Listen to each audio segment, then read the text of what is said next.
मेरे नबी सुबह की नमाज पढ़कर आ रहे थे तो रास्ते में 100 भेड़ियों ने आपका रास्ता रोक लिया और कहने लगे कि या रसूल अल्लाह, आपके सहाबा की बकरियां खाने का हमारा दिल नहीं करता, लेकिन अल्लाह ने हमारा रिज्क इन्हीं बकरियों में रखा है। अब आप ही बता दीजिए कि हम क्या करें। हमारे नबी ने सहाबा के सामने भेड़ियों की बात रखी और कहा कि अब कहो तुम क्या कहना चाहते हो। तो सहाबा कहने लगे कि या रसूल अल्लाह, बनी बनाई बकरियां देने का हमारा दिल नहीं करता। तो हमारे प्यारे नबी ने सहाबा से फरमाया कि तुम सभी लोग अपनी अपनी बकरियों की देखभाल बिल्कुल सही तरीके से करना। वहीं आपने भेड़ियों से कहा कि तुम सब भी अपना शिकार किया करना और अपने दांव चला करना, फिर जो बकरी तुम्हारे हाथ लग जाए वो बकरी तुम्हारी और जो बकरी सहाबा के पास रही वो उनकी। सुभान अल्लाह, ये मेरे नबी की शान थी जो सभी के लिए बराबर फैसले किया करते थे। भेड़ियों को भी इस बात का इल्म था कि नबी करीम सल्लल्लाहु अलैहि वसल्लम ही उनके हक में सही फैसला करेंगे, इसलिए मेरे अल्लाह ने अपने महबूब को सारी मखलूक के लिए रहमत बनाकर भेजा। तो ये है कि हमारे प्यारे नबी हजरत मोहम्मद सल्लल्लाहु ताला अलैहि वसल्लम का एक मर्तबा घर लेट आना हुआ तो आप घर में दाखिल न हुए और घर के बाहर सो गए, सिर्फ इस वजह से क्योंकि आप ये नहीं चाहते थे कि हजरत आयशा की नींद खराब हो।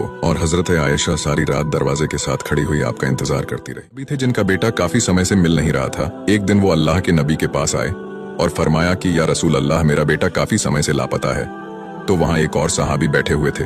उन्होंने कहा कि मैंने तुम्हारे बेटे को शहर से बाहर बाकी बच्चों के साथ खेलते देखा है। इतना सुनते ही वो सहाबी अपने बच्चे को लेने के लिए रवाना होने लगे। तभी आप सल्लल्लाहु ताला अलैहि वसल्लम ने उन्हें पीछे से आवाज दी और बैठाकर कहा, इतने वक्त बाद तुम अपने बेटे से मिलोगे तो उससे ज्यादा मोहब्बत से पेश मत आना, क्योंकि हो सकता है कि वहाँ एक ऐसा भी बच्चा हो जो यतीम हो और उसे तुम दोनों को देखकर दुख हो। शौहर को हुक्म हुआ कि वो अपनी बीवी पर मजलिस में ज्यादा शफकत न जताए, क्योंकि क्या पता वहाँ मजलिस में कोई ऐसी हो जो बेवा हो। बच्चों को हुक्म हुआ कि वो मजलिस में अपने माँ बाप पर ज्यादा शफकत ना दिखाए, क्योंकि क्या पता वहाँ पर कोई ऐसा शख्स मौजूद हो जिसके माँ बाप ना हो।